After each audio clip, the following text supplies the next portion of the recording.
Hey guys, welcome to our channel. So we're taking a break from our regularly scheduled decode one more time here. Um, I got a comment, and we're back to simulation theory, even though I put it to bed. I want to be fair. That's just the thing. I want to be fair, and the point of this is I want the truth. I just want the truth. Whatever the truth is, that's what I'm going for. If the truth is we're in a simulation, fine.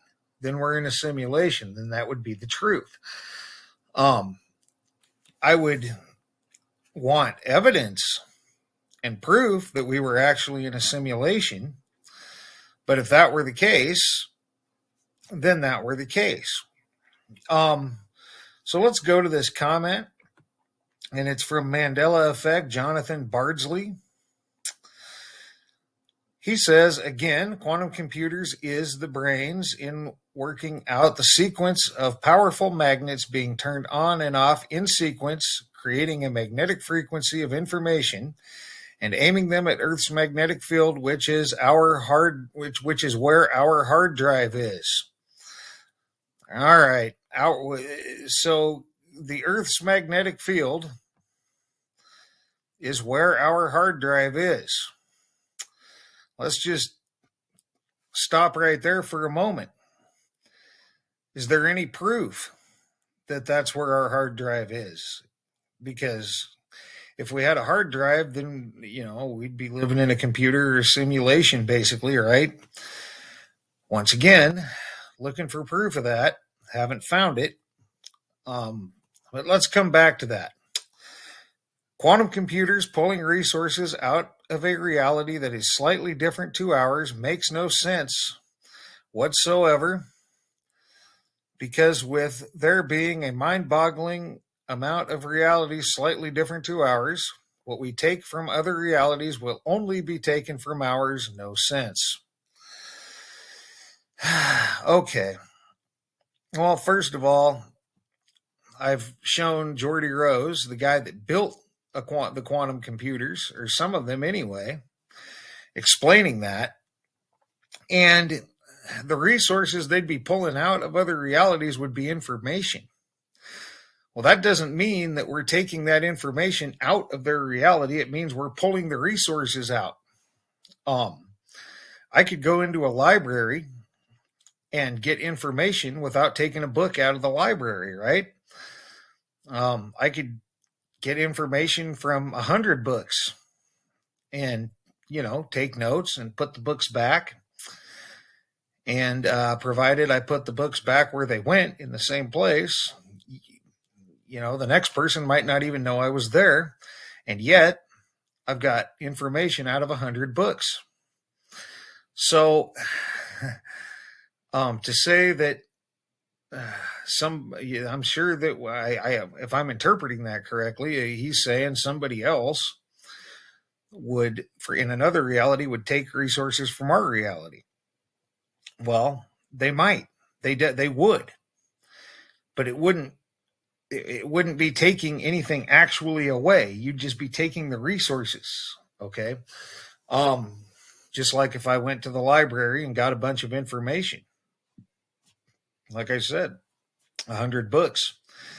If I took notes in my notebook and then put the books back, I wouldn't be taking anything from the library, yet I would have got a lot of information and went home with it. So, it isn't, the effect would be created in our reality, from doing that. Because we're bringing the information back. And once again, I think it's a code. They have to tell you what they're doing. And that's an easy way to tell you what they're doing in plain sight, to where most people wouldn't even catch it. Hey, stop. Thank you. So I think that's a little inaccurate. And so back to the hard drive. I'm going to provide links, because he had two videos, And whoops, for proof, this one was everything from proof of living in a simulation to mind control to cause of the Mandela effect. And I didn't see any proof in these videos. I saw, somebody's take on stuff. There was a thing where they had they claimed they had a random number generator, and every so often when some event would happen, the numbers wouldn't be random anymore, according to them. And, my take on that is, well, if you were even with our, if we did enough random letters in our random letter generator, you might eventually get words because they're random letters. And if you didn't get a word now and then, they wouldn't be truly random. So if you had a random number generator and the numbers didn't, or at some point didn't seem random. If you had a random number generator and at some point the numbers didn't seem random, then you wouldn't truly have a random number generator, because with random, then at some point you're going to get something that doesn't seem random just because it's random. Okay, if that makes any sense, in my opinion. So, there was a deal that he had done that was interesting, to where if I stood on a hill from a distance and the sun would be here, and I could see the whole thing, and if you had somebody walk from this side over to this side, the sun wouldn't change perspective to them, but it would for you standing at a distance. And I'll provide the link to the video. I would love to know if I missed something, but to me, that wasn't proof of a simulation. That's proof of perspective. Because if the sun, let's suppose that NASA's not lying, and that the sun is 93 million miles away, you walking a couple miles isn't going to change your perspective on the sun. Just like when I drove, when I was driving back and forth between Nebraska and Washington, you could see the mountains from some distance away, and you'd go around curves and stuff, and then you'd be in a slightly different position, but the mountains position from your perspective, you wouldn't be any different. You'd still be looking at the same mountains from about the same place. So if NASA were lying and the sun were only 1,000 miles away, it wouldn't be any different. You typically can't see anything from 1,000 miles away, or say 3,000 miles away. If you were something from that far away, if you could see it and you were walking or driving for that matter, your perspective wouldn't change that much on it. So I think that's more perspective. And there's 2 more videos that I watched for proof of a simulation and found none. Now, and I'm sorry if the quantum computers don't make sense to you, but just because they don't make sense to somebody doesn't mean that they don't make sense. And it doesn't mean that that's not what's really going on. Now, we can't prove that. Once again,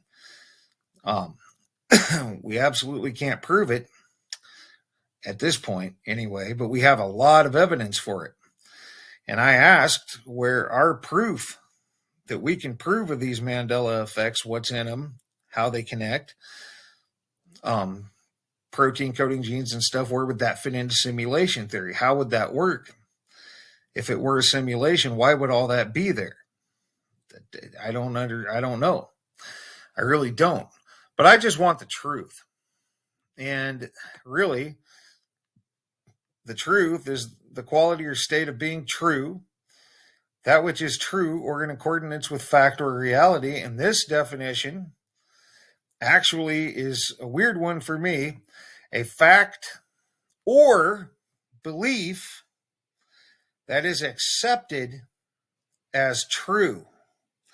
Well, that's not what I want. I don't want a belief that is accepted as true. All right. But I decided I better figure out what true. But the definition of true is being in accordance with the actual state of affairs. All right. So there you go. Being in accordance with the actual state of affairs. All right. Well, I don't want something that's accepted. I don't want to have to accept something. I want to be able to see it for myself. I want to be able to verify it. Proof, evidence. That's what I want. I've got some evidence. I've got some proof. And I got a theory. We got a theory. But I don't know. I guess I'm trying to be fair to everybody. I mean, this Jonathan fella, he seems really, really convinced that what he thinks is true. He seems very convinced that we are in a simulation. To him, somebody walking a couple miles and the sun doesn't change from their perspective, but if you're from a distance, you can see the change. You got a different perspective from a distance. He claims that's two realities. Well, kind of, but not really. I think you're in the same reality. You just have a different perspective. So if the sun doesn't change and then he says, they'd be in the shade, but you'd see them in the sun. I'm not even sure if that's correct. But either way, I think that deals with perspective. I think that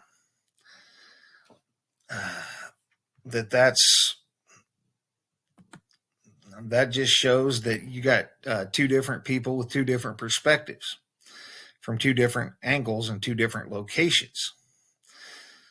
If you're sitting up at the top of a mountain, and I know this to be true, and you're looking down, and if there's a house down there and maybe clouds above the house, if you're high enough, the clouds look like they're between you and the house, because they are, and you can see the house.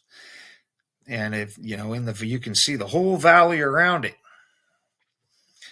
But if you were down at that house, the clouds would be above you. And depending on where you were standing around the house, you definitely couldn't see the whole valley. The house would be in your way. You may not be able to see across the whole valley. You know what I mean? There might be a tree in the way. There might be. So I think that deals with perspective a lot more than proof that we live in a simulation. But I want to make sure that, if anybody, I'm going to provide the links to these videos, because if I miss something, I want to know it. And if there's actually proof in these videos, then I want to know what that proof is. Or evidence, just evidence, And that's the weird thing about all these simulation. The people that believe in the simulation theory, they all, not all, but I've watched 1, 2 now, and 3. So probably 4 or 5 videos that claimed to prove. Now, not all of them claim to prove it, but I've watched at least 3 videos for sure that claimed, and I think 4 or 5 that claimed to have proof that we lived in a simulation. And some of them, this other one was an hour long, and a couple of the others were 2 hours long, and no proof was offered through the whole video. Not proof. Not even evidence, really. Flimsy evidence, maybe. But not solid evidence and not any proof. So I just want the truth. And I know that I'm pissing people off. I'm pissing off simulation theorists. I'm not really sure why.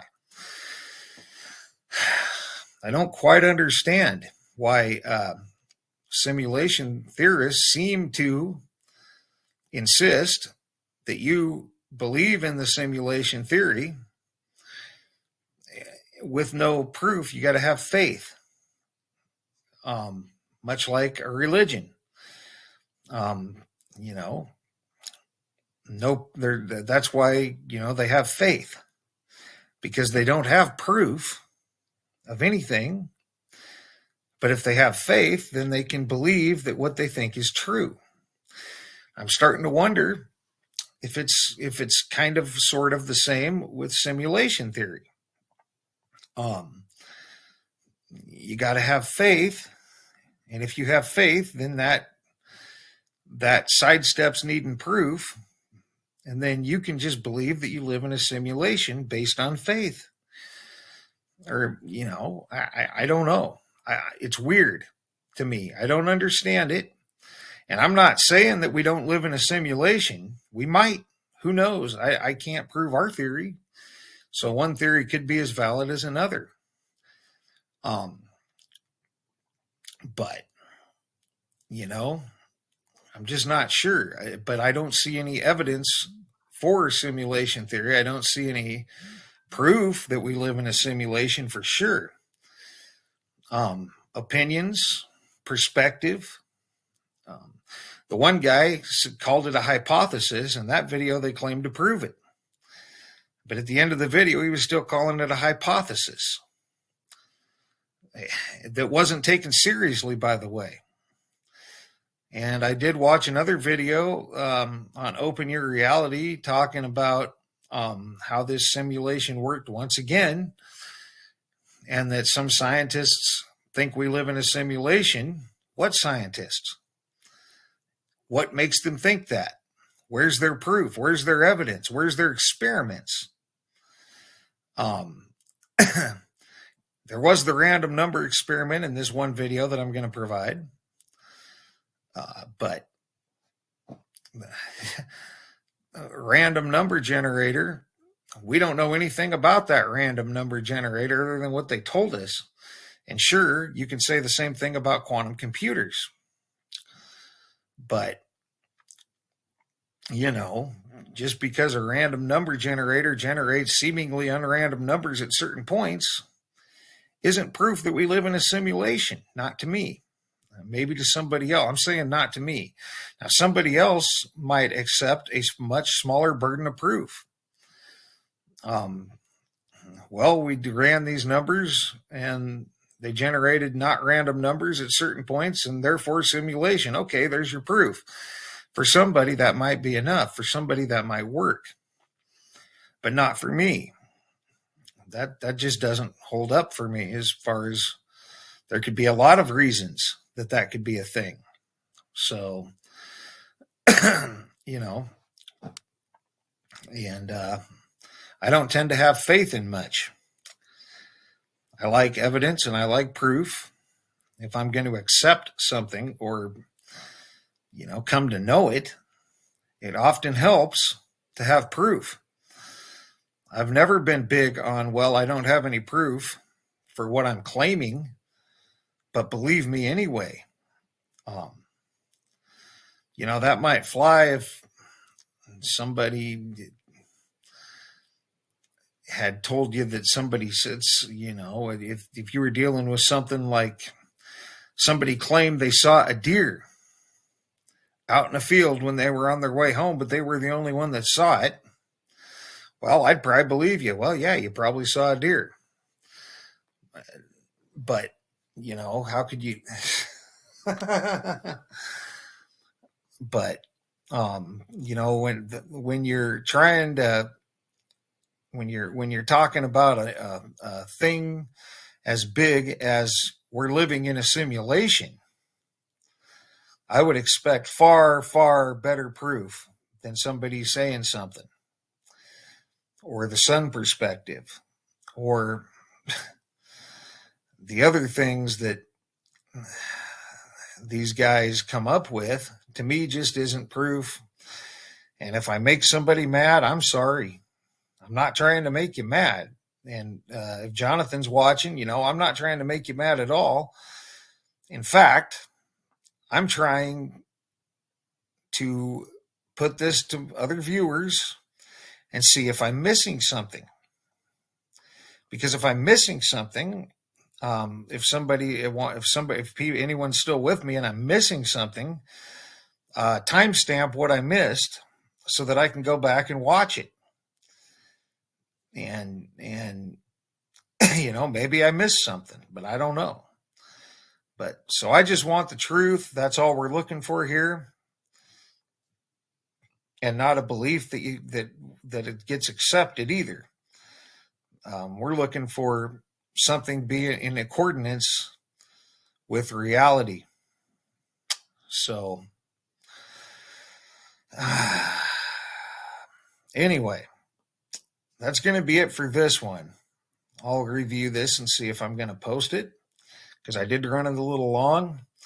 So for now, guys, thanks for all your thumbs up, thumbs down when appropriate. Thanks for all your comments, leads, feedback, and subscriptions. And thanks for watching, guys. And for now, you guys have a great rest of your day.